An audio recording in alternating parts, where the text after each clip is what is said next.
ये तो गृह युद्ध की तैयारी कर दी है मोदी जी।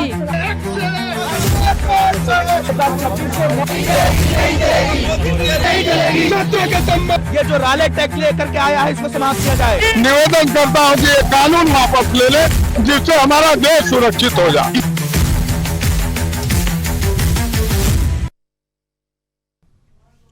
नमस्कार, मैं शेखर त्रिवेदी। आज जब आप सुबह अपने घर से निकले होंगे तब स्कूलों, कॉलेजों, यूनिवर्सिटीज के आगे आपको तमाम छात्र ऐसे दिखे होंगे जो एक अलग तरीके की तैयारी में लगे थे। वो तैयारी जैसे जैसे दिन बढ़ा एक आंदोलन में बदलती चली गई। कॉलेज और यूनिवर्सिटी में जातीय भेदभाव रोकने के नाम पर यूजीसी की तरफ से जो नई गाइडलाइन जारी की गई है उस पर अब देश भर में गदर छिड़ी है। पूरे देश में सवर्ण समाज सड़कों पर उतर चुका है। सरकार के खिलाफ आंदोलन तेज हो गए हैं।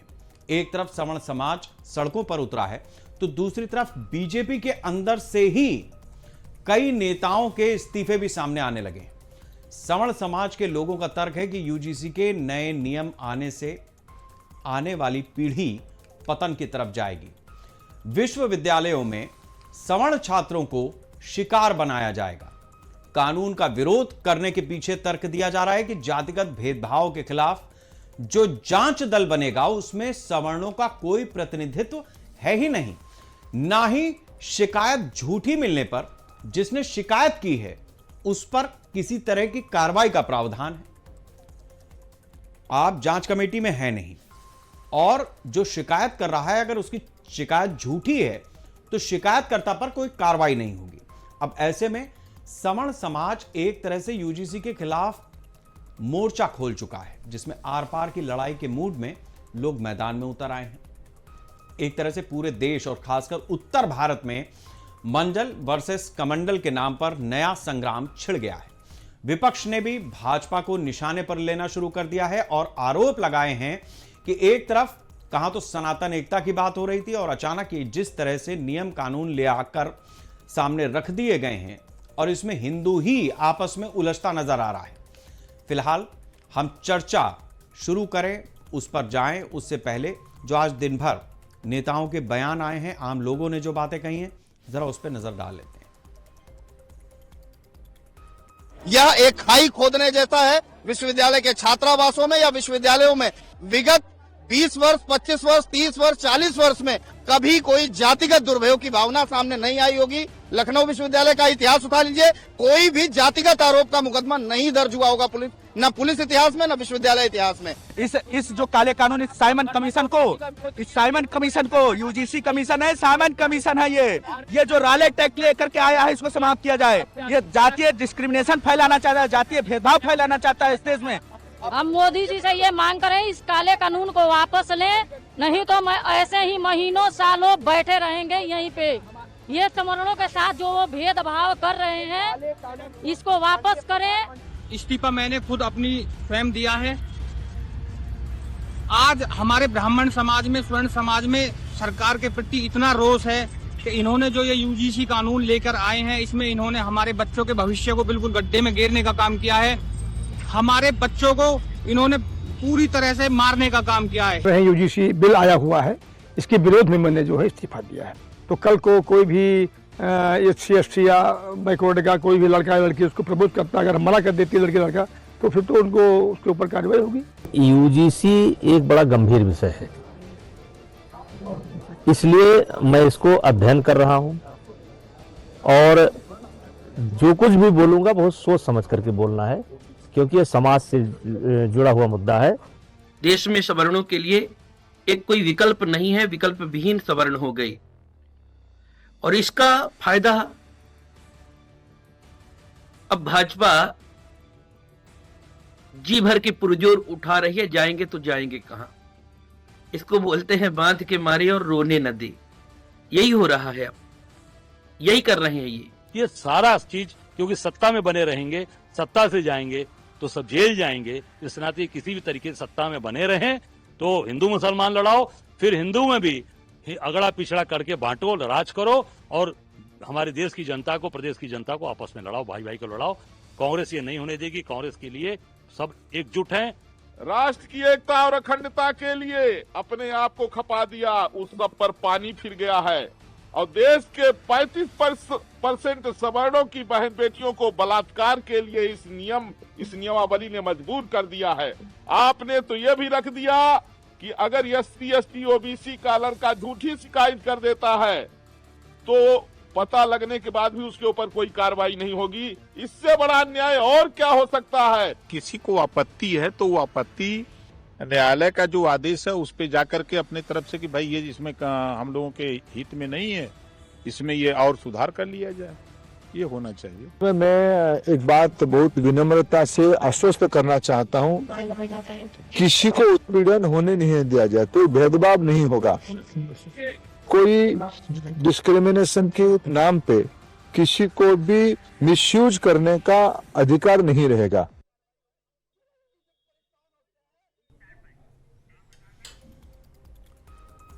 तो ये जिस तरीके की स्थिति बन गई है देश में, अब इसमें सरकार किस तरीके से ऐसे असंतुष्टों को समझाएगी जिससे उनका गुस्सा शांत हो, जिससे वो अपने आंदोलन को वापस लें, या फिर ये सारा मामला कुछ इस तरीके से उलझ जाएगा जिससे हम 90 के उस दशक में पहुंच जाएंगे जब मंडल और कमंडल की राजनीति परवान चढ़ी थी।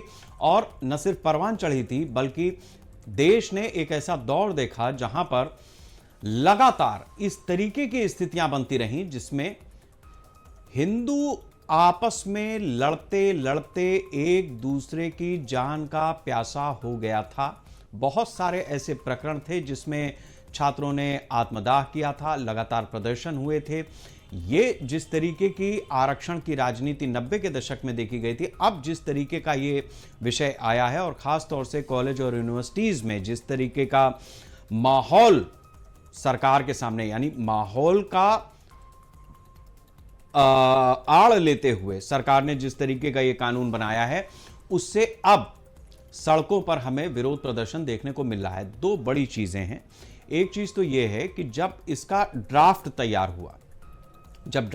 हुआ तो उसमें इस बात की चिंता की गई थी कि जो जांच कमेटी बनेगी, जो इक्विटी कमेटी बनेगी, उसमें सवर्णों का भी एक प्रतिनिधित्व रहेगा। जब ये कानून के रूप में आया, जब इसको अमली जामा पहनाया गया तो वो हिस्सा हट गया। एक चीज इसी तरीके से जब ड्राफ्ट तैयार हो रहा था इक्विटी बिल का, तो उस समय पर यह बात उसमें रखी गई थी कि अगर कोई शिकायतकर्ता झूठा पाया जाएगा तो उसके खिलाफ कानूनी रूप से कड़ी कार्रवाई होगी। वो हिस्सा भी जब इसको अमली जामा पहनाया गया तो हट गया। अब ये दो बड़े बिंदु हैं जिसके ऊपर लगातार विरोध हो रहा है कि हम जाएं तो कहां जाएं। हमारी कोई सुनवाई ही नहीं है। किसी ने हम पर आरोप लगाया, आरोप लगाने के बाद जांच कमेटी के पास मामला गया, जांच कमेटी में हमारा कोई प्रतिनिधित्व है नहीं, हमारी सुनी जाएगी या नहीं ये हमें पता नहीं, और इसके बाद जो फैसला है वो सामने आ जाएगा। उसमें सवर्ण को यह भरोसा नहीं हो पा रहा है कि उसका करियर, उसका जीवन किस तरीके से सुरक्षित रह पाएगा। इसी मसले पर हम चर्चा करेंगे। हमारे साथ शीला सुखदेव गोगामेड़ी जी हैं, अध्यक्ष हैं करणी सेना के। डॉक्टर ओम सुधा जी हैं, अध्यक्ष हैं SC ST OBC मोर्चा की। बहुत स्वागत है आप दोनों ही लोगों का। सबसे पहले तो मैं आपसे जानना चाहूंगा शीला जी कि ये जो पूरा विरोध है ये किन किन बिंदुओं को लेकर के है? पहले तो आपका बहुत बहुत धन्यवाद जो आपने मौका दिया हमारी बात आमने सामने रखने के लिए। तो देखिए, जो ये विरोध प्रदर्शन चल रहा है, आपने देखा कि कोई भी संतुष्ट नहीं है इस बिल के पास होने के बाद। जब सरकार कोई भी बिल पास करती है तो उसमें सभी का भला सोचना सरकार का काम है, क्योंकि आज के वक्त मोदी जी हमारे राजा हैं, नो डाउट। तो उनको सभी जितने भी हमारे स्वर्ण कास्ट के लोग हैं उनके हित के लिए भी उनको सोचना चाहिए। ये कानून पास करने से आप खुद ही देखिए कि जो SC ST के हमारे भाई हैं, जो हमारे साथ दिन रात कंधे से कंधा मिलाकर चलते हैं, उठते बैठते हैं, ऐसे भाइयों को हमसे दूर करने की कोशिश की जा रही है। सरासर राजनीति इसमें दिख रही है। तो मैं तो कहती हूँ कि राजनीति करनी है, आप राजनीति करिए, राजनीति करने से कोई मना नहीं करता। अगर बीजेपी है तो वो हमारी वजह से है। आपको बता दूं कि सवर्णों ने अपना सब कुछ दांव पे लगाया था जब बीजेपी को वर्चस्व में लाए थे। एक क्षत्रिय ऐसा है जिसने बीजेपी का बीज बोया था, आप हिस्ट्री निकाल करके देख लीजिए। लेकिन अगर हमें इस तरह से इग्नोर किया जाएगा तो 2018 वाला नारा फिर से शुरू होगा और फिर सभी स्वर्ण सड़कों पे एकत्रित होंगे। कैसे कैसे प्रदर्शन होंगे वो तो वक्त ही बताएगा। लेकिन अभी फिलहाल तो हम यही चाहते हैं कि ये बिल पास न हो, ये यूजीसी बैक चली जाए, वापिस हो जाए।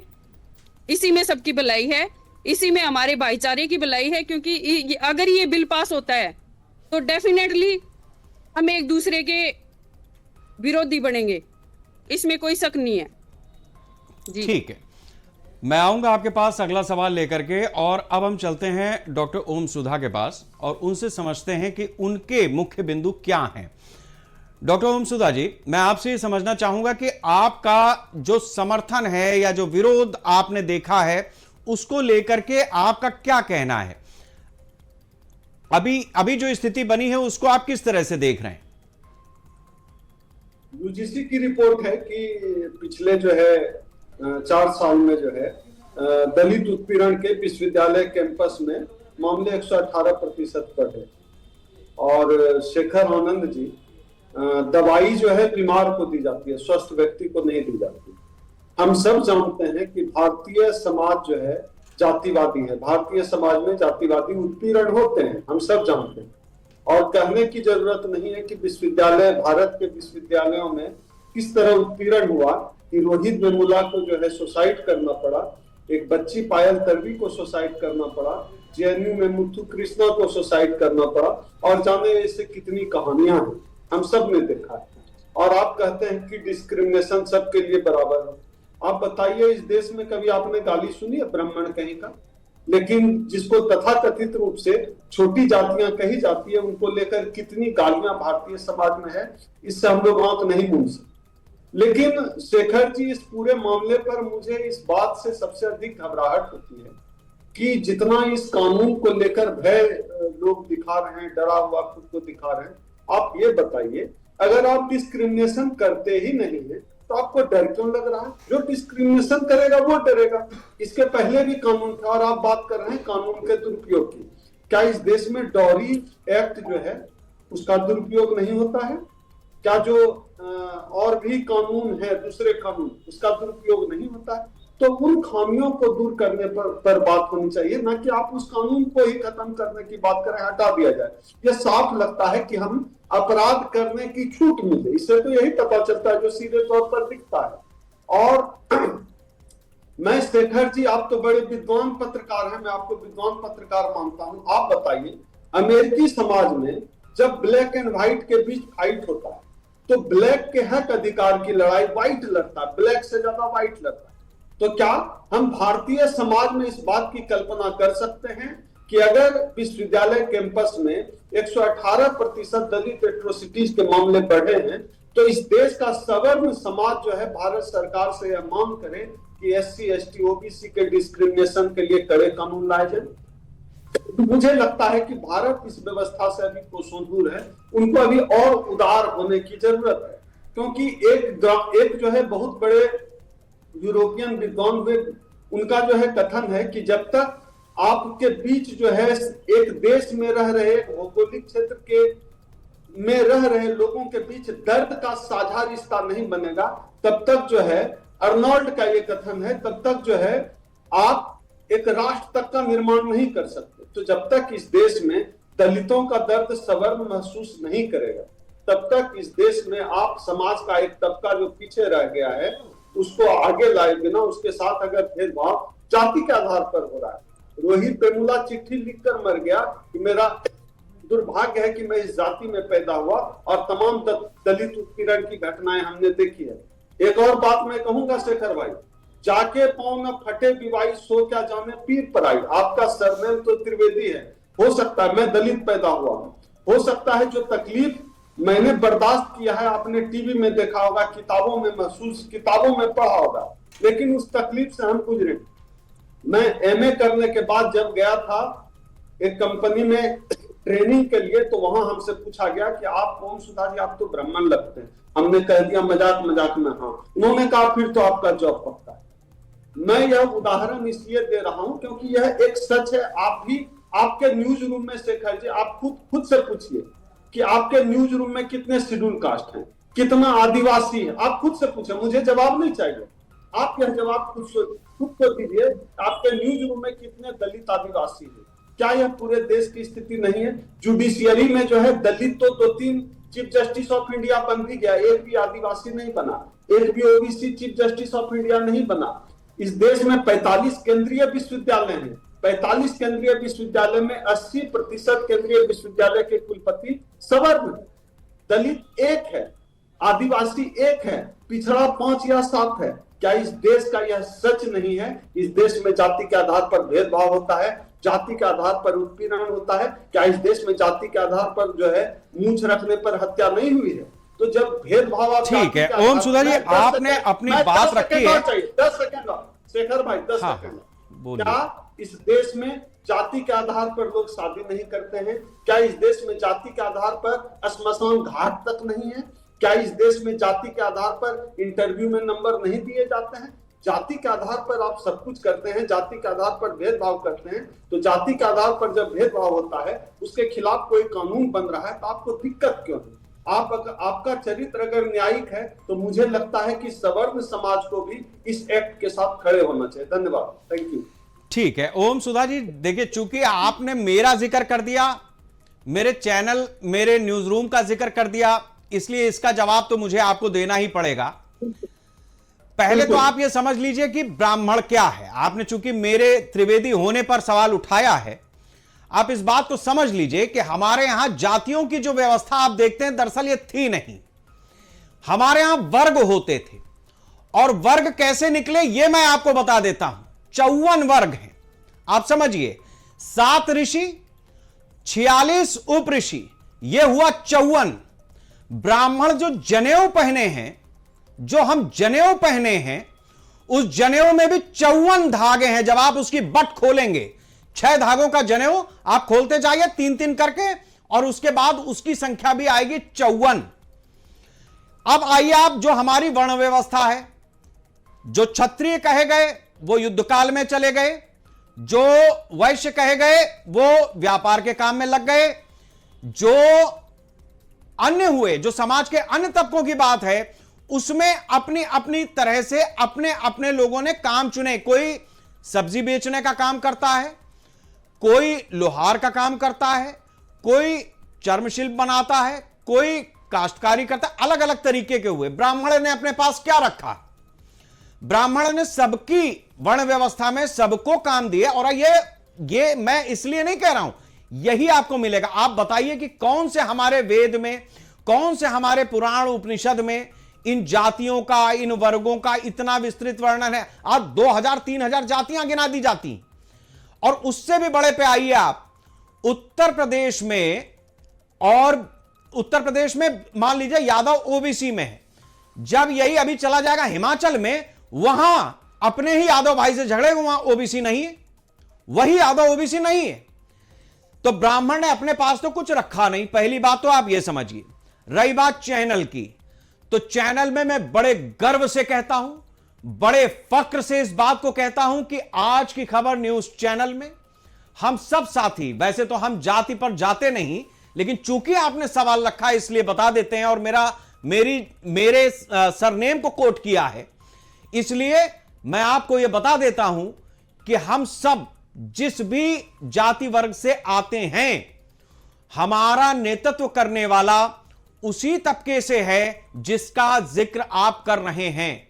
हमारे जो आउटपुट के पूरे काम को आगे बढ़ाते हैं, जो मैं आपके सामने बैठ करके चर्चा कर रहा हूं, इसका भी जो पूरा ताना बाना बुना है, वो उसी समाज के व्यक्ति ने बुना है जिसका जिक्र आप कर रहे हैं कि उसे प्रताड़ित किया जाता है। और बड़े सम्मान के साथ में हम उनके बताए हुए, उनके लिखे हुए शब्दों को लेकर के अपने दर्शकों तक जाते हैं, और जब चर्चा होती है तो चर्चा बुद्धिजीवी खुले दिमाग से करते हैं, यह सोच करके नहीं करते हैं कि इसकी जाति यह है इसलिए हम इस बात को मानेंगे, इस बात को नहीं मानेंगे।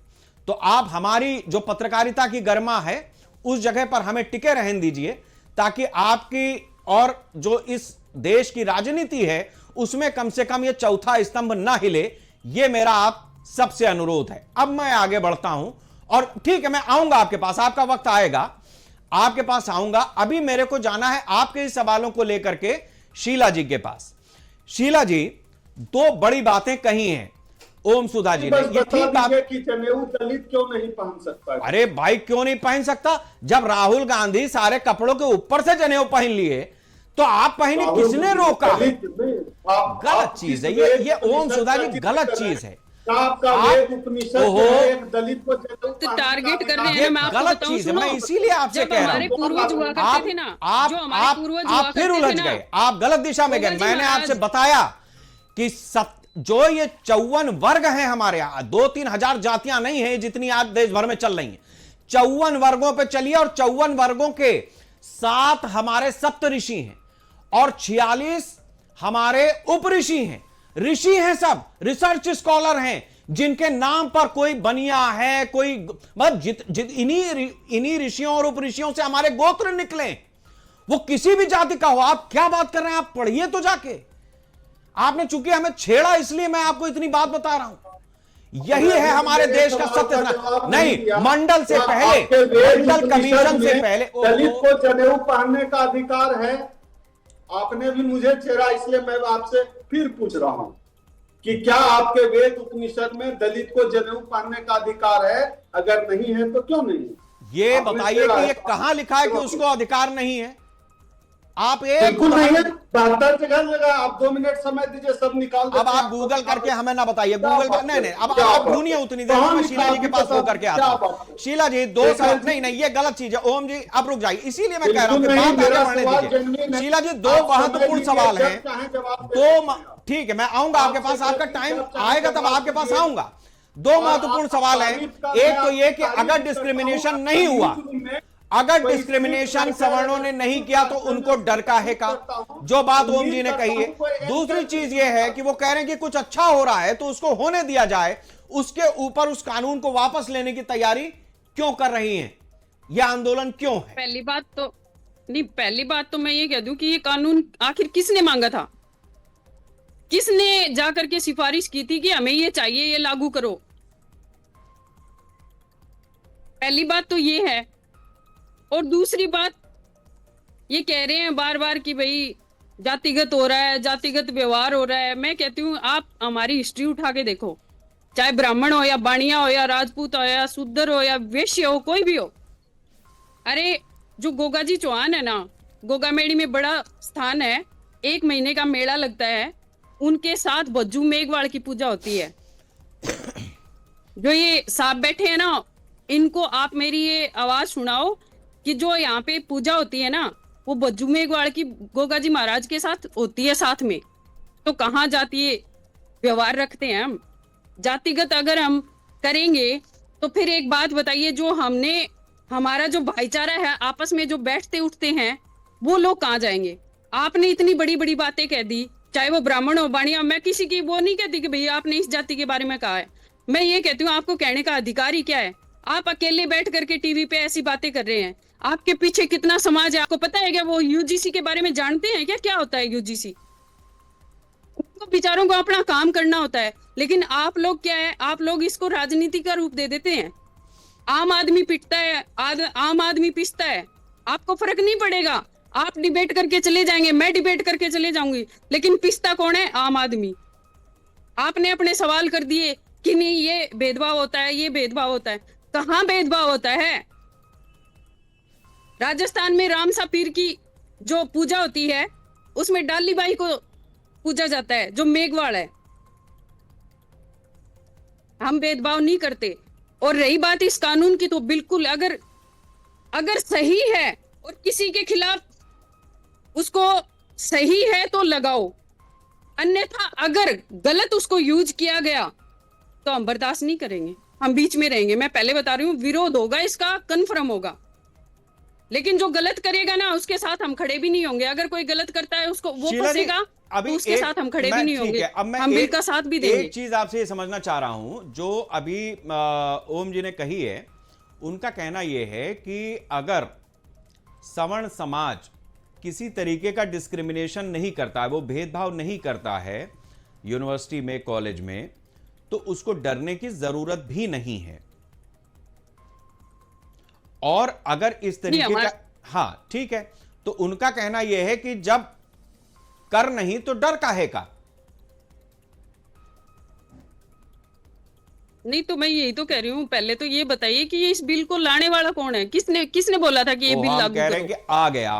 किसको डर था इस चीज का भाई? सवर्ण से किसको डर था इस चीज का कि ऐसा कुछ हो सकता है, जबकि सवर्ण तो हमेशा हर कास्ट को साथ लेकर के चलते हैं। ठीक बात है, लेकिन ये ओम जी नहीं मान रहे ना, बाबा मैंने भीमराव उनको अम्बेडकर अपनी है, दलील सुनिए मेरी बात रखी तो वो सुनिए, पूरी बाबा चर्चा ही उलझ भीमराव जाती है अभी। अम्बेडकर है, उनको पढ़ाने वाला राजपूत है, बड़ौदा दरबार। कहां जातीय भेदभाव हुआ? उस टाइम पे राजा महाराजाओं ने जब बाबा भीमराव अंबेडकर को पढ़ा करके भेजा था, उस टाइम पे अगर जातिगत कोई भी कुछ होता तो क्या उस टाइम पे पढ़ाते? क्या नहीं पढ़ाते ना। आप सब खुद सोचिए कि सरकार की लड़ाने की नीति है, आपस में लड़ा रहे हैं, समझो सब, गलत डायरेक्शन पे मत जाओ। ठीक है शीला जी, अब मैं जाता हूं डॉक्टर ओम के पास। डॉक्टर ओम, अब जो बात है, दो चीजें हैं महत्वपूर्ण। शीला जी का कहना यह है कि समाज में उतना विभेद नहीं है जितना हमारे राजनीतिक दल हमारे और आपके मन में बीज डालते हैं, एक चीज। दूसरा, आपने अपने किस्से बताए हैं, किसी सवर्ण से पूछेंगे, किसी ब्राह्मण से पूछेंगे, उसके पास भी अपने किस्से होंगे। आज बहुत सारा ब्राह्मण वर्ग ऐसा है जो ईडब्ल्यूएस में है, वो भी कहीं पान की गुमटी लगा करके बैठा है, कोई ठाकुर है, वो सवर्ण जाति से ही है, वो आटे की चक्की चला रहा है, भीख नहीं मांग रहा है, लेकिन अपना कुछ उद्यम कर रहा है, किसी तरीके से कमा रहा है, कुछ कर रहा है।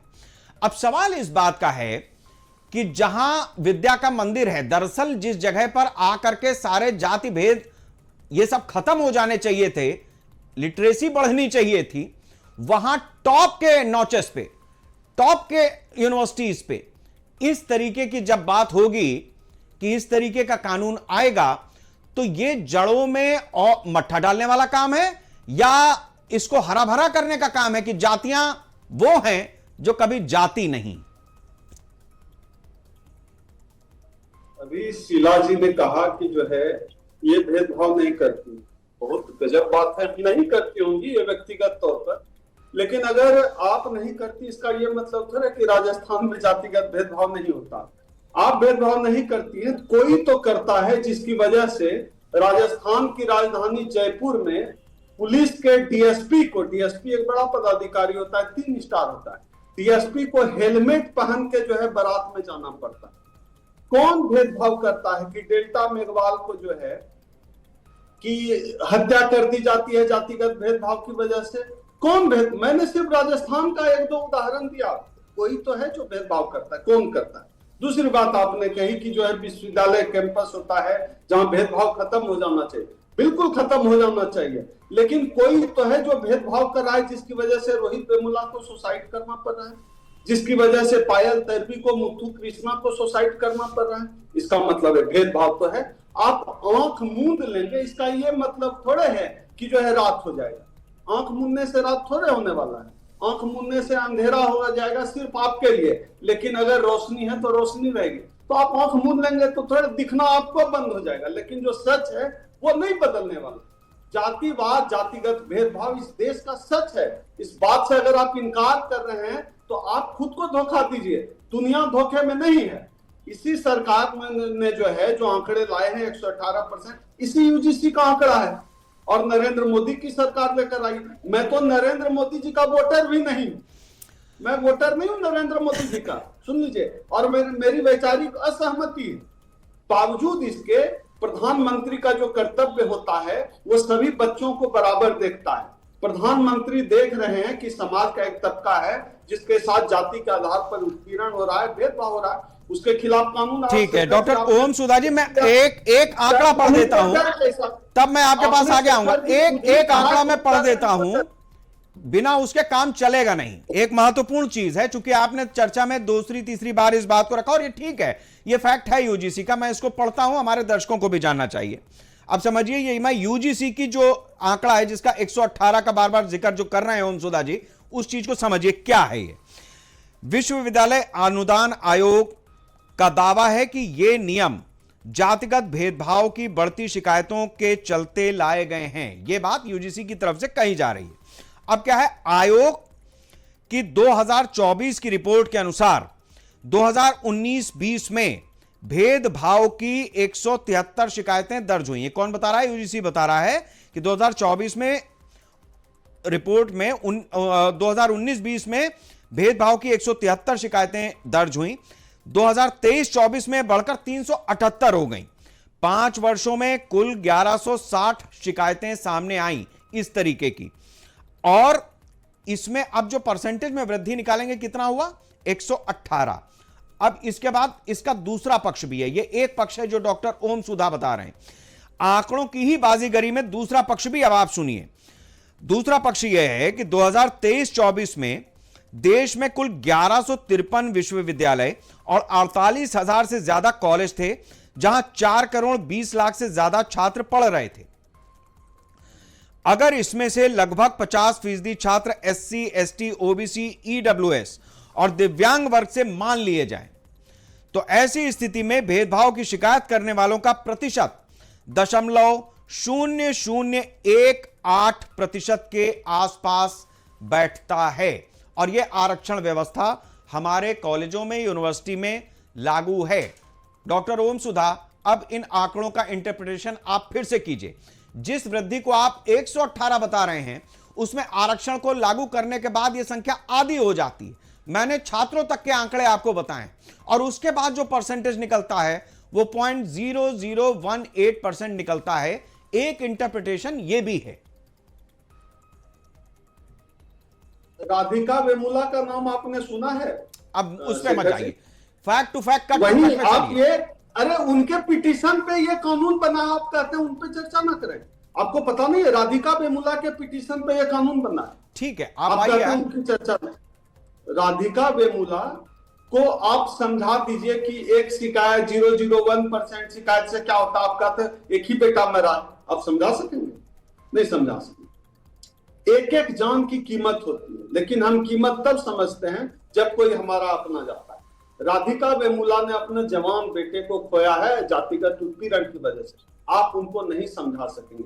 आप इतना तो परसेंट भी बता रहे हैं, हम कह रहे हैं पूरे देश में अगर एक घटना भी होती है उस पर भी कार्रवाई होनी चाहिए और उसके लिए भी कानून होना चाहिए, चाहे किसी के साथ भी हो। एक घटना भी होता है तो गलत है, इतने तो परसेंटेज है। दूसरा बात, आप कह रहे हैं कि डिस्क्रिमिनेशन का मसला, आपको पता है कि यूजीसी जो है, उस यूजीसी में कितने शेड्यूल कास्ट हैं? एक भी नहीं। यूजीसी का जो पूरा कमिटी है, एक भी शेड्यूल कास्ट नहीं है। एक आदिवासी है, वो भी अरुणाचल प्रदेश का, जहां 100% पॉपुलेशन को जो है शेड्यूल ट्राइब कहा जाता है, एक है। 45 केंद्रीय विश्वविद्यालय हैं, जिसमें 80% पे सवर्णों का कब्जा है। एक दलित कुलपति है केंद्रीय विश्वविद्यालय में। यहां भेदभाव नहीं हम देख रहे हैं कि 45 में से जो है 80% कुलपति सवर्ण है। यूजीसी का जो पूरा बोर्ड और पूरा पैनल है, उसमें जो है लगभग 99% जो सवर्ण भरे पड़े हैं। आप उस भेदभाव पर कब बात करेंगे? वो भेदभाव नहीं दिख रहा। लेकिन आपकी ही बात पर सारी समस्या का समाधान है शेखर जी। आपने जो बात कही वो बात मुझे जम गई कि जब कर नहीं तो डर नहीं। मुझे लगता है कि जो लोग खामखा डर रहे हैं उनको नहीं डरना चाहिए। आपको अपराधी तो है नहीं, कोई तुरंत फांसी पे तो लटकाया नहीं जा रहा। आपको 24 घंटे में रिपोर्ट दायर करने की बात की जा रही है, आपको डर कैसा? और दूसरी बात, तमाम कानून है, क्या डॉरी एक्ट का दुरुपयोग नहीं होता है? कौन सा ऐसा कानून है जिसका इस देश में दुरुपयोग नहीं होता है? आप अगर अपराधी नहीं है, आपके अंदर अगर जातिगत भेदभाव करने की भावना नहीं है, आपको डरना ही नहीं चाहिए। आपकी यह बात तो सूत्र वाक्य है। अभी इस डिबेट के बाद 2 चैनल पे और मैं बैठने वाला हूं और मैं आपके नाम का कोट करते हुए कहूंगा, शेखर जी ने कहा है कर नहीं तो डर कैसे। तो आप बिल्कुल पूरा नाम यही ले लीजिएगा, बात है। वरना कुछ और भी। और आखिरी बात, नहीं, आप पूरा नाम लीजिएगा फिर। 5 सेकंड में आखिरी बात, 5 सेकंड में। और मुझे लगता है कि हमें अमेरिकी समाज से प्रेरणा लेते हुए, जैसे अमेरिका में ब्लैक की लड़ाई व्हाइट लड़ता है, भारतीय समाज में दलित, पिछड़ों, आदिवासियों की लड़ाई जो है सवर्ण समाज लड़ेगा, यह हम उम्मीद करते हैं। अरे डॉक्टर ओम सुधा जी, मैं बड़ी देर से आपको ये चीज समझाने की कोशिश भी कर रहा था। आप अंग्रेजों के पास क्यों जाते हैं? अंग्रेज तो तब पैदा भी नहीं हुए थे जितना हमारा पुराना सनातन है, ये है ना। अंग्रेजों के उस पर मत जाइए, वो कुछ दिखाते कुछ हैं, करते कुछ हैं। आज जो कर रहे हैं वो दुनिया के सामने है, वैसा आप सोच भी नहीं सकते जो वो कर डालते हैं। एक चीज ये हो गई। दूसरी चीज शीला जी, दो चीजें समझिए। जिस बात पर डॉक्टर ओम सुधा बार बार इंसिस्ट कर रहे हैं, जोर दे रहे हैं, वो ये है कि जिस तरीके से ये पूरा कानून बना है, या जिस याचिका पर ये कानून बना है, मैं उस चीज को लेकर के आता आगे चर्चा में, लेकिन उससे पहले ही राधिका जी के चूंकि इन्होंने जिक्र कर दिया है, और जो आंकड़ा मैंने कहा है, जान किसी की भी हो, ऐसा नहीं है कि सवर्णों की जान नहीं गई है या सवर्ण कभी इसका शिकार नहीं हुए हैं। यह भी कहना गलत होगा डॉक्टर ओम सुधा। उन आंकड़ों को मैं रखूं, उसमें समय ज्यादा लगेगा, लेकिन रोहित वेमुला का प्रकरण होता है, उसके साथ साथ और 4 प्रकरण होते हैं। यह मीडिया में भी जिस तरीके से होता है कि एक दलित की हत्या की गई, अनुसूचित जाति के व्यक्ति को इस तरीके से कहा गया, यह बात, या जो शुरुआत में डॉक्टर ओम सुधा ने बात कही कि जाओ तुम ब्राह्मण हो, मतलब जैसे इस तरीके से जब आदमी अपशर्ट में बोलता है, तो शीला जी इस तरीके की जो चीजें हैं, ये जो अलगाव है, ये जो भेदभाव है, वो ठीक है। आपने 4 उदाहरण दिए, लेकिन 14 उदाहरण इनके पास भी हैं जिससे हमारे समाज को बांटने के लिए पर्याप्त मसाला मिलता है। पहली बात तो देखिए, मैं ये कहती हूँ, अगर ऐसा कुछ होता है तो बिल्कुल हम तो आपके साथ खड़े हैं, अगर गलत होता है तो। अदरवाइज अगर स्वर्ण को ही मारने की कोशिश की जा रही है तो देखिए भाई, फिर तो हमारी बस की बार है ये बात। नहीं, आप कहते हो, आप अपनी बात पूरी करें। मैं कहती हूँ कि ये कह रहे हैं, बार बार टारगेट कर रहे हैं कि नहीं वो अनुसूचित कह रहे हैं, वो ये कह रहे हैं, वो ये कह रहे हैं। तो मैं आपको बता दूं कि मैं भादरा क्षेत्र में रहती हूँ, हनुमानगढ़ क्षेत्र है ये, भादरा तहसील है। यहाँ पर हमने चुनाव लड़ा था 2014 में। आप सुनना, 35,000 वोट फर्स्ट टाइम हमने लिए थे SC/ST के। यहाँ पर राजपूत बहुत कम है, 3300 वोट थे राजपूतों के। तो मुझे आप एक बात बताएं कि अगर ऐसा कुछ था तो क्या वो SC/ST के भाई हमें वोट देते? और आज भी मैं आपको बता दूं कि ज्यादा नहीं तो 100 लोग दिल्ली के हमारे घर पे आते हैं काम कराने के लिए, ये काम करवाओ, वो काम करवाओ, और बिल्कुल दिल से उनका काम करवाते हैं हम। कभी हमने ये भेदभाव नहीं किया कि वो हमारे घर में नहीं आएंगे। मैं आपको बता दूं, वो लोग हमारे घर में आके बैठते भी हैं, चाय पानी भी पीते हैं, और जो खाना नहीं खा के आता हम उनको खाना भी खिलाते हैं। मैं मेरी बता रही हूँ, किसी और की नहीं बता रही। सीधा नहीं तो आप ठीक है, बस बिल्कुल आपने पॉइंट पकड़ लिया। आप ओम सुधा जी देखिए, यहां पर एक चीज सामने आ रही है। देखिए, जो राजनीति करता है वो अपनी तरह से जातियों की गोलबंदी का इस्तेमाल भी करता है, और चूंकि वो समाज से जुड़ा हुआ व्यक्ति है, भारत का अपना व्यक्ति है, तो उसमें वो समाज को आगे साथ साथ लेकर के चलने का प्रयास भी करता है। सवाल इस बात का है कि कौन सा व्यक्ति कौन से चश्मे से उस चीज को किस प्रकार से देखता है। अब मैं आपसे यह जानना चाहूंगा डॉक्टर ओम सुधा कि यह जिस तरीके का विरोध हो रहा है, इसमें फर्ज कीजिए कि किसी व्यक्ति को जिसकी शिकायत की गई, अब सवाल यह है कि जो कमेटी है, जो जांच कमेटी है, उस कमेटी में कोई प्रतिनिधित्व सवर्णों का नहीं है, एक बात। दूसरा यह है कि अगर आप पर आरोप लग गया तो उसके बाद आपकी कोई ऐसी सुनवाई भी नहीं है, आपको ही अपने आप को बेगुनाह साबित करना होगा, यानी आपके पास डिफेंस का मौका नहीं है। तो आपको लगता है कि अगर कानून ठीक है और इन 2 बातों को भी इसमें समाहित कर दिया जाए तो इस कानून को और ज्यादा मजबूती मिलेगी। इस पॉइंट पर आपका क्या कहना है? शेखर भाई, जैसा कि मैंने अभी आपको बताया कि जिस यूजीसी ने ये कानून बनाया है उस यूजीसी की कमेटी में एक भी दलित नहीं, not even a single person. लेकिन उस कमेटी की सिफारिशों को हम मान रहे। तो आपको क्यों, आप ही के सवाल का जवाब है, हम मान रहे हैं, आपको क्यों ऐसा लगता है कि जिस कमेटी में दलित नहीं है लेकिन हम उसको मान रहे हैं, अगर किसी कमेटी में सवर्ण नहीं है तो हम गलत ही करेंगे? ऐसा हम तो गलत नहीं कर रहे, हम कर रहे हैं जो किया है ठीक किया है। नहीं इसमें मैं बता मतलब आप बात समझिए, कानून बना रहे हैं, ये जो है ये मीठा मीठा गप करवा थू तो नहीं चलेगा। आप जिस बात को कह रहे हैं, मैं आपको लिस्ट सुना दूं? नहीं लिस्ट आप अपने पास रखें, वो हमारे पास भी है, गूगल पे बहुत सारे लोग उसमें समझ आएगा। मैं सवाल समझिए, आप चर्चा में कहीं पहुंच जाएं ये अच्छा रहता।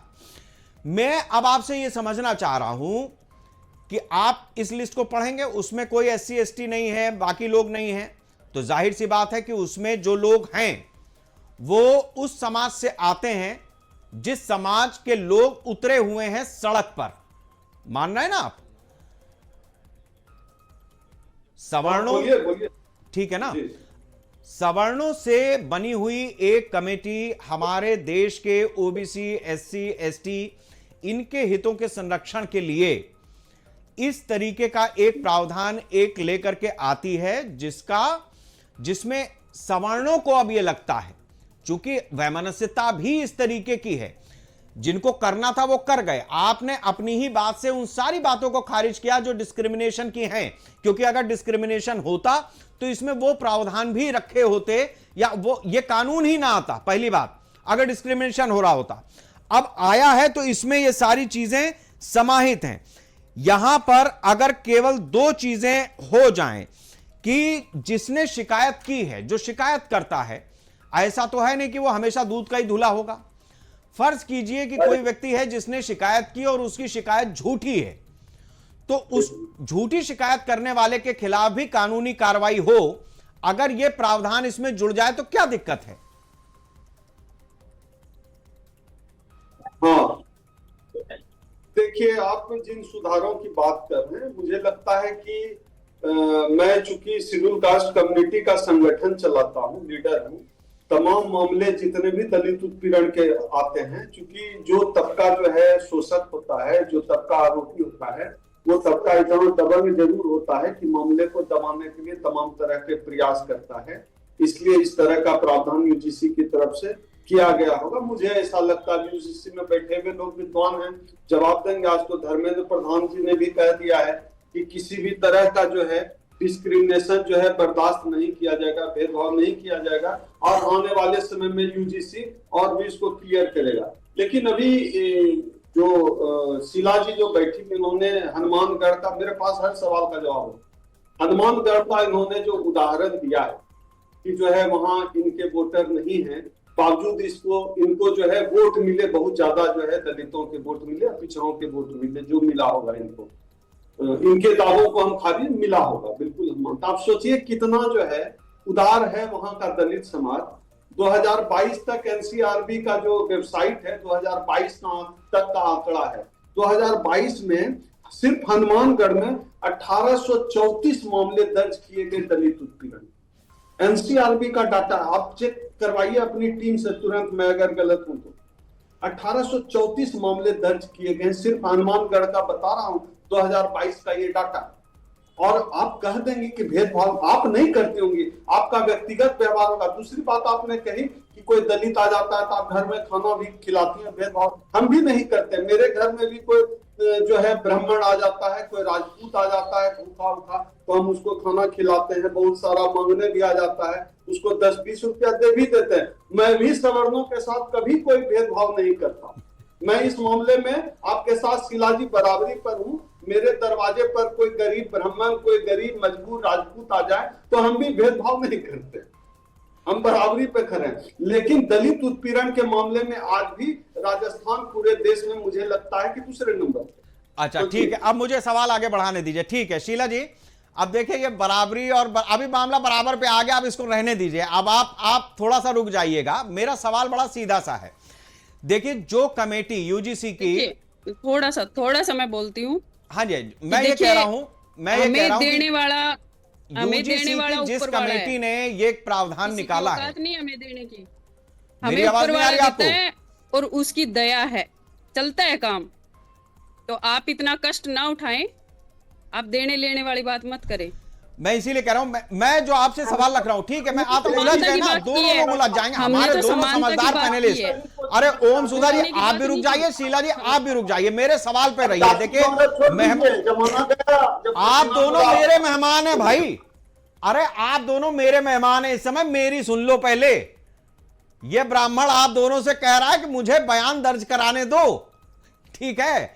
शीला जी मेरा सवाल आपसे यह है कि यूजीसी की जिस कमेटी ने यह कानून, यह प्रावधान निकाला है, डॉक्टर ओम सुधा खुद इस बात को एक्सेप्ट कर रहे हैं कि उसमें इनकी जाति वर्ग से एक भी आदमी नहीं था, यानी ठाकुर होगा, ब्राह्मण होगा और सवर्णों की जातियों के लोग होंगे, लेकिन इनकी जाति वर्ग विशेष का उसमें कोई नहीं था, बावजूद इसके यह प्रावधान निकाला गया। तो अब सवाल यह है कि अपनी ही बिरादरी का जो व्यक्ति वहां पर बैठ करके ये प्रावधान निकाल रहा है, तो पहले तो ये बताएं कि विरोध है किसके खिलाफ, उन सवर्णों के खिलाफ जिन्होंने ये कानून बनाया, या फिर उस ओबीसी एससी एसटी वर्ग के खिलाफ जिनके लिए यह कानून बनाया गया? हमारा विरोध अगर देखा जाए तो गलत के खिलाफ है, ना एससी एसटी के खिलाफ है, ना किसी और के खिलाफ है, लेकिन जो काला कानून हमारे ऊपर थोपा जा रहा है, अच्छा आप ठीक है, अब गलत क्या है ये भी बताइए। फुल जोर विरोध है इस कानून में, गलत क्या है? कानून में सारा ही गलत है। आप यूं बताइए कि जहाँ पे हम पढ़ने के लिए जाते हैं, छोटे बच्चों को भेजते हैं, जब वहां से भेदभाव शुरू हो जाता है तो फिर आगे बढ़ करके क्या फिर ये कर लेंगे? आप बताइए मुझे। जहाँ पर बैठ के इनको विद्या सिखाई जाती है, वहां पे क्या ये सिखाएंगे क्या ये एससी एसटी में भेदभाव करो, या फिर एससी एसटी वाले ये सिखाएंगे कि नहीं इनके ऊपर केस मुकदमे करो? आप मुझे बताइए। मैं आपसे पूछती हूँ, आपका जवाब ठीक ठाक आ नहीं रहा है शीला जी, आप इस बात को समझिए, मतलब हम कहीं कहीं घूमते जा रहे हैं। मेरा बड़ा स्पष्ट सवाल है, जब यूजीसी की जो कमेटी है, आखिर वो भी पढ़े लिखे लोगों की तबका है वहां पर, और जिस कमेटी ने इसको पूरा प्रावधान निकाला है उसमें सवर्ण ही हैं। आप मान लीजिए कि मोटे तौर पर सवर्ण ही थे उसमें, उस कमेटी में। अब सवर्णों ने अगर यह बात निकाली है तो आप उस कमेटी के खिलाफ हैं या फिर आप उस समाज के खिलाफ हैं जिसके लिए यह कानून बनाया गया? और गलत क्या है यह अभी भी आप स्पष्ट नहीं बता रही हैं। पढ़ने लिखने जाते हैं वगैरह वगैरह, इतने दिनों में कितनी पीढ़ी निकल गई, दूर होना होता हो जाता, अब नहीं हुआ। जाति जो कभी नहीं जाती, ये हमारे पुराने नेताओं ने भी कहा, डॉक्टर ओम सुधा ने भी कहा, आपने भी कहा, अभी बचा लिया, वरना हमारे इस चर्चा में भी मतलब बड़ी हिलावाली हो जाती। अब मैं ये कह रहा हूं कि बन गया सो बन गया। अब आप ये बताइए कि विरोध है किस चीज का और चाहिए क्या? आप अपनी बात रखिए कि भाई इसमें ये जोड़ दो, ये घटा दो। आप कह रहे हैं हटा दो, हटाएंगे नहीं, जोड़ देंगे, घटा देंगे। क्या जोड़ें क्या घटाएं ये बताइए। अगर सरकार ने ये बिल पास कर दिया है तो इसमें ये भी तो जोड़ा जाए ना कि भाई अगर बाय चांस इसमें कोई जो निर्दोष है वो फंस रहा है तो उसको निकालने का भी तो प्रावधान होना चाहिए ना। ठीक। अब मानो एक बंदे को फंसा दिया जाता है, रुकिए, एक आदमी को फंसा दिया जाता है। डॉक्टर ओम सुधा, बहुत स्पेसिफिक सवाल है शीला जी का कि अगर कोई मान लो निर्दोष फंस जाए, मतलब जान की कीमत रोहित वेमुला की ही नहीं, याचिका फिर किसी ठाकुर या पंडित को लेकर के न जानी पड़े, इसका भी प्रावधान अभी तय होना चाहिए। बिल्कुल, हम इस बात से सहमत हैं। कोई निर्दोष को क्यों फंसे, और अगर कोई निर्दोष आ जा रहा है, कानून का दुरुपयोग होने की संभावना लगती है, तो अभी सुप्रीम कोर्ट में मामला गया है ना। हाँ। तो फिर इस पर विचार विमर्श हो, कोई खामी हो, आप उस खामी के बहाने आप इस बात को इग्नोर नहीं कर सकते। दलित उत्पीड़न होता है विश्वविद्यालयों में, भेदभाव है, इस बात से थोड़े इनकार है। अगर खामी अभी सुप्रीम कोर्ट में मामला गया, इस पर चर्चा हो, बात हो, विवाद हो, अब इतने, मैं तो ब्राह्मणों को बड़ा विद्वान मानता हूँ। जो कमेटी है यूजीसी की, तमाम लोग आपको बता दूं लगभग 90% 95% ब्राह्मण है। ब्राह्मणों का मैं बड़ा सम्मान करता हूं। अरे तो मैं यही तो आपसे कह रहा था, आपने हमारे न्यूज रूम को हिला डाला, आपने मेरे को हिला डाला, पूरा काम तो आपने शुरुआत में करा। अब आप देखो कि ब्राह्मण क्या होता है। वो उधर मेरे सामने बिल्कुल ठकुराइन बैठी हैं, पूरे ठसक के साथ बैठी हैं। इधर आप भी अपनी जाति को छोड़ने को नहीं तैयार हो। अब पंडित इस समाज का संतुलन नहीं बनाएगा तो कहां जाएगा भैया ये समाज? वो भैया हमें न छेड़ो। और ब्राह्मणों ने हमारा कल्याण कर दिया, ये भेदभाव उनको समझ में आया, कल्याण किया है, तो हम तो धन्यवाद कर रहे हैं आपके चैनल के माध्यम से, आपका भी और ब्राह्मण समाज का भी। इतना सुंदर कानून लेकर आए हैं, अब इस कानून की रक्षा भी ब्राह्मण समाज ही करेगा, ऐसी उम्मीद। नहीं, ब्राह्मण समाज करेगा, वो तो मामला अदालत में है। अब जो वहां बैठे हैं वो अपनी तरह से समझेंगे इसको। हमारा जो काम था इस स्टूडियो तक सीमित था, जनता के बीच में इस चर्चा का विमर्श ले जाना था, वो हम आराम से कर रहे हैं। और अच्छी बात यह है कि हमारे बुलावे पर जब आप आए हैं, आप दोनों ने इस चर्चा का भी सम्मान रखा है, शेखर वार्ता का सम्मान रखा है, इस बात का आप दोनों को भी साधुवाद है। शीला जी, दो बातें हो रही हैं यहां पे। ये डॉक्टर ओम सुधा का साफ साफ कहना है कि अभी मामला सुप्रीम कोर्ट में है, कानून को बैक करना दूसरे तबके को परेशान करने वाली बात होगी कि ब्राह्मण और ठाकुर के दबाव में आ गई सरकार। हम भी नहीं चाहते, सरकार पर दबाव एक सीमा तक होना चाहिए। हमारे देश की चुनी हुई सरकार है, कानून बनाया है, उसने कानून बनाया है और रिकमेंड किया है। अब सुप्रीम कोर्ट में है मामला। सुप्रीम कोर्ट में जो जोड़ना घटाना है वो हो सकता है, एक मौका यह सरकार के सामने आ सकता है कि भाई जो निर्दोष है, कोई राधिका वेमुला अगर याचिका डाल करके आई तो कल किसी शीला गोगामेड़ी को या शेखर त्रिवेदी के परिवार वालों को न जाना पड़े कि ठाकुर, पंडित या सवर्ण के साथ में अन्याय हो गया। तो इसका प्रावधान निकाला जाए, इस बात पर डॉक्टर ओम सुधा पूरी तरीके से सहमत हैं। आपको लगता है कि यह बात ठीक है, यहां मामला जम रहा है?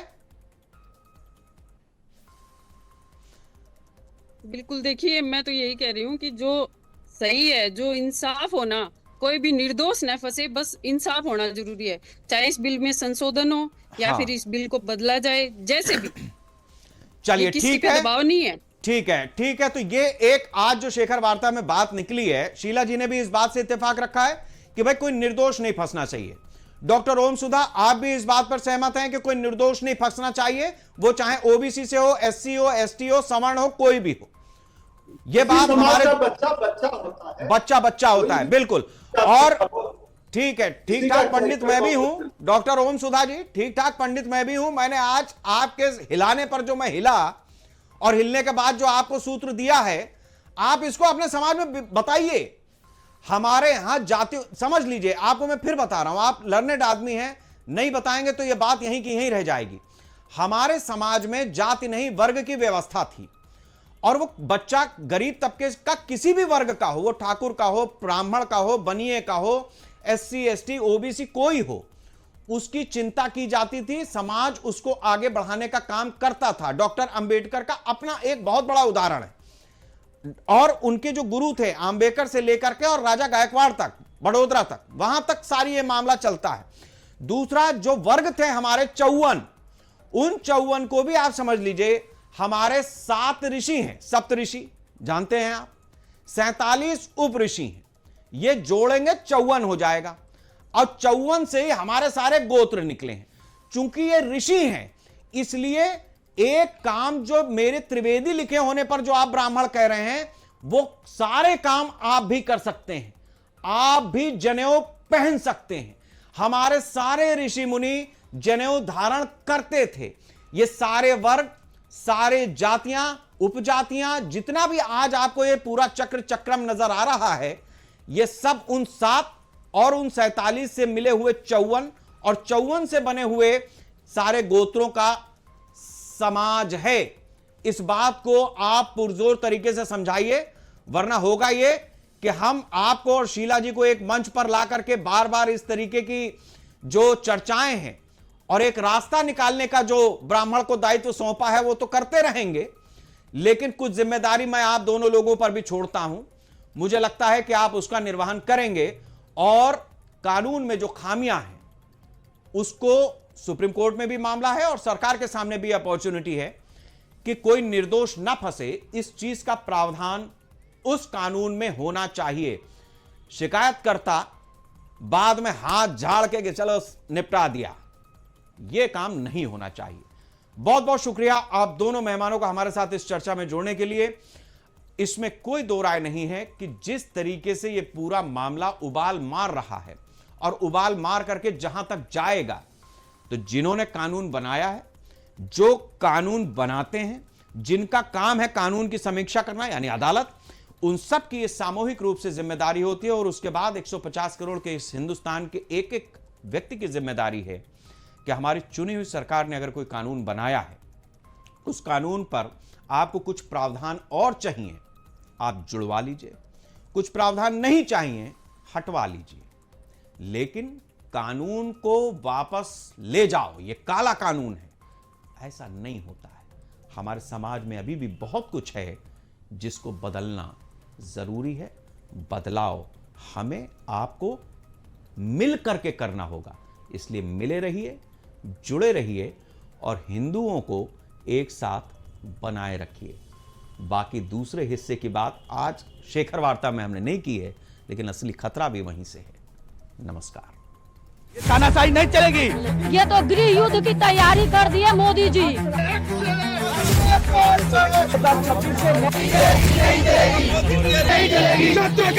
ये जो राले टैक्स लेकर के आया है, इसको समाप्त किया जाए। निवेदन करता हूँ कि ये कानून वापस ले ले, जिससे हमारा देश सुरक्षित हो जाए।